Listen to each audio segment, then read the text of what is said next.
오늘은 3.1운동 103주년 기념일입니다. 3월 1일 103년 전 만세운동 이후에 그 다음 달 4월 11일 상해 임시정부가 수립되었습니다. 상해 임시정부는 대한민국 헌법을 제정 공포했는데 그 헌법은 자유민주 질서를 기본으로 하고 삼권 분립, 언론의 자유, 그리고 인권 보장 규정을 둔 현대적 헌법을 제정하였습니다. 이 헌법을 그 정신을 그대로 이어받아 1948년 8.15 대한민국 정부가 수립될 때에 상해 임시정부의 이 헌법 법통을 고스란히 이어받고 지금 73년의 세월이 흘렀습니다. 그러나 문재인 정권 5년 동안 우리 헌법에 규정되어 있는 이 자유민주 질서는 심각하게 훼손이 되었고, 문재인 5년 동안 종북 주사파 친 김정은의 본색을 드러내가지고 평양 발악이, 그래야 김정은으로 하여금 서울 오는 꽃길을 오는 징검다리를 놓은 문재인 정권 5년이기 때문에 이 주사파 정권을 이번 3월 9일 대통령 선거에서는 반드시 분쇄해야 할 것입니다. 문제는 문재인을 이으려고 하는 집권당의 후보 이재명은 문재인보다도 더 극자적인 생각을 가지고 있습니다. 그러므로 이재명의 집권을 막아야, 그래야 종북 주사파 정권을 실질적으로 종식시킬 수 있는 것입니다. 따라서 이번 3월 9일 대통령 선거는 문재인 더하기 이재명,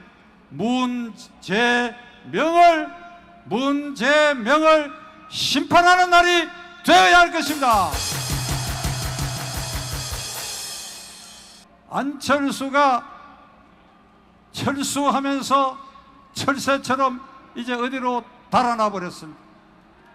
그가 진정으로 야권 후보가 아닌데도 불구하고 야권 후보 행세를 하면서 후보 단일화를 두고 우리 국민을 그동안 농락해 왔는데 이게 모든 것이 들통이 나고 그는 철새 도래지로 사라져 버렸는데, 그 철새가 가야 할 곳은 종북 주사파 소굴이 될 것입니다. 안철수는 취미가 선거에 입후보하는 게 취미 같아요. 대통령 선거, 서울시장 선거에 나와가지고 이름을 들썩이면서 결국은 종북 주사파 정권에 기여했고, 그리하여 박원순을 당선시켜 10년 동안 좌파 시정을 지금 열어놓아가지고 오세훈 시장이 꼼짝 못해 저 교통방송의 흉악한 김어준이 하나를 오세훈 시장이 어찌하지 못하는 이런 상황이 되어버렸습니다. 서울시 의원 90% 이상이 좌파가 장악해버렸습니다. 그리고 2012년 대통령 선거에는 안철수는 문재인과 합작했고 하단일화했고 그 뒤에 정당을 합당해가지고 공동대표가 되었으며 2017년 5년 전 대통령 선거에는 야권 후보를 자임해가 이 후보에서 표를 분산시켜서 문재인을 당선시켰습니다. 이 모든 행적이 그는 좌파의 협력자고 좌파의 스파이였다고 저는 생각합니다. 지난 서울시장 선거를 앞두고 나는 서울시장 선거에 올인하고 이번 대통령 선거에는 나오지 않겠다고 분명히 우리에게 약속을 했는데, 그는 이걸 뒤집고 서울시장이 안 됐다는 이유로 다시 대통령 선거에 나온 것은 국민과의 약속도 헌신짝처럼 버리는 사람입니다. 자, 이제 후보 단일화가 결렬된 이 마당에 국민의 지지율이 가장 높고 당선 가능성이 가장 높은 2번 후보 윤석열 쪽으로 표를 모으는 것이 결국 종북 주사파 정권을 종식시키는 길이 될 것입니다. 안철수에게 던지는 표는 사표가 됩니다. 죽은 표가 됩니다. 결국 그것은 이재명을 돕는 결과가 올 것입니다. 그러므로 안철수에게는 한 표도 던지지 말고 모두가 2번 후보로 표를 모으도록 우리 모두가 노력해야 할 것입니다.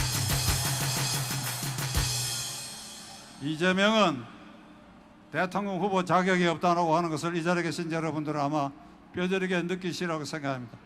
우선 전과 사범입니다. 그 전과도 검사 사칭, 무고죄, 특수공무집행 방해 등 죄질이 악질인, 제가 법조인의 한 사람인데 죄질이 아주 나쁜 전과자입니다. 이 전과만 하더라도 그는 미국이나 일본 같으면 대통령 후보나 총리 되신 후보가 절대 될 수 없습니다. 이 국제적 망신입니다. 해외 토픽에 전과 사범이 집권당의 대통령 후보다 조롱거리가 되어 있습니다. 그 다음에 형수에 대해서 통화를 하면서 욕설을 한 그것은, 그걸 들어본 사람들은 도저히 인륜을 망각한 그런 욕설이 있을 수가 없습니다. 민주당 경선 과정에서 경쟁 후보였던 이낙연 씨나 정세균 씨가 어떤 말을 했느냐, 형수에 대해서 욕설을 퍼부은 녹음 테이프 그거 하나만 하더라도 이재명이 대통령 되면 국민의당 후보에게 진다고까지 얘기한 인격 파탄자가 문재인입니다. 거기다가 대장동 게이트의 몸통인데, 그는 지난번 대선 후보 토론 과정에서 대장동 게이트의 몸통은 윤석열이라고 얘기를 했어요. 이 말을 듣고 기겁을 한 사람이 많습니다. 이 이재명이가 대통령 되면 국민을 통째로 속이고 나라를 말아먹을 놈이라고 하는 것을 우리는 명심해야 하겠습니다. 나는 이재명에게 이 광장을 통해서 그에게 묻고자 합니다. 윤석열이가 몸통이라 그러면 그의 측근 유동규 등이 구속되어 있고, 개발본부장 유한기, 기획1처장 김문기, 그리고 변호사비 대납을 폭로했던 이병철 씨가 자살하고 변시체로 발견이 되는데, 그러면 이 세 사람의 죽음, 이 세 사람이 시신으로 발견된 것도 그러면 윤석열 책임이냐 하는 걸 나는 이재명에게 묻고자 합니다. 터무니없는 거짓말로 국민을 현혹시키고, 따라서 이번 대통령 선거에 우리는 이재명에게 지지를 보내는 국민들의 마음을 우리는 이해할 수가 없습니다. 국민의 수준이 이런 정도냐. 인구가 5천만 가운데 지지자가 있을 수 있지만은 윤석열하고 경쟁이 될 만큼 지지율을 얻고 있다고 하는 것은, 이건 우리 국민 가운데 역사인식, 헌법인식, 그리고 이재명의 본질을 제대로 깨닫지 못했기 때문에 이런 지지율을 얻고 있기 때문에 지금도 그는 큰 소리로 거짓말을 하고 다니고 있습니다. 자, 이제 결론을 내리겠습니다. 지지율이 가장 높고 당선 가능성이 가장 높은 사람은 이번 후보 윤석열이고, 이재명이나 안철수에게 가는 표는 결국은 종북 주사파 정권을 연장시키는 것이고, 특히 안철수에게 표를 던지는 것은 사표, 죽음표가 되고 이재명을 돕는 것이다. 그러므로 3월 9일 우리가 자유민주 질서를 회복하고, 그런 대로 지금 이 긴급 상황에서 대한민국의 이 국난을 1차로 극복하기 위해서는, 이게 본물처럼 터진 주사파 세력을 막기 위해서는 어쩔 수 없이 이제는 이번 후보 윤석열을 선택할 수밖에 없다 하는 것을 마지막으로 여러분들에게 호소하는 바입니다. 감사합니다.